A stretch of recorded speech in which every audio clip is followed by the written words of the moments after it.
if I can be completely honest with you this morning, this daily devotional is one of the, to me, one of the keys in my life that really unlocked the door to God's providence in my spiritual growth in the Lord. And it's something that even to this day that I continue to strive to be excellent in. And that this scripture simply comes out of 1 Corinthians chapter 13. In verse number 1, it says that if I speak with the tongues of men and of angels, but do not have love, I become a noisy gong and a clanging cymbal. It goes on to say that if I have the gift of prophecy and know all mysteries and have all knowledge and even have all faith to remove mountains, but do not have love, I am nothing.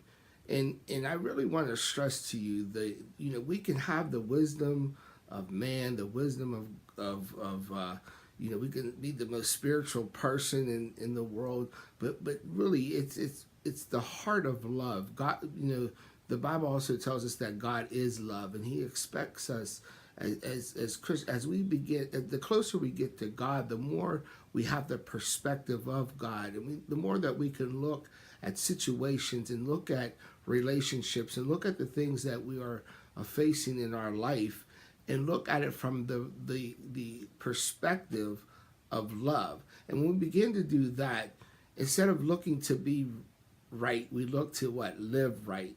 To be right in the sight of God instead of being right in the sight of man, just to win arguments, just to prove a point. I think a lot of times we get into the blame game. We get into holding on to past hurts. We get to holding on to offenses. You know, in the book of Luke, it tells us offenses will come. But hey, it's what we do with them, and it's not allowing ourselves to stay in that offended mode. So, you know, today, whoever it is that you have unforgiveness toward, whoever it is that you are not walking in love toward, don't let anything hold you back from what it is that God has for you. You know, don't let discrimination, don't let your sickness, don't let your disease, don't let unforgiveness rule you, but be ruled by the peace and the love of God. And I promise you, as you continue to get closer to Him, you'll continue to see your relationships with people in a different light. Hey, one of the most strongest statements that you could say to someone is, hey, I'm sorry. And then build that relationship from there. Hey, I'm Nate Freeman. This is your Daily Sustenance. I'll talk to you and see you at the next one.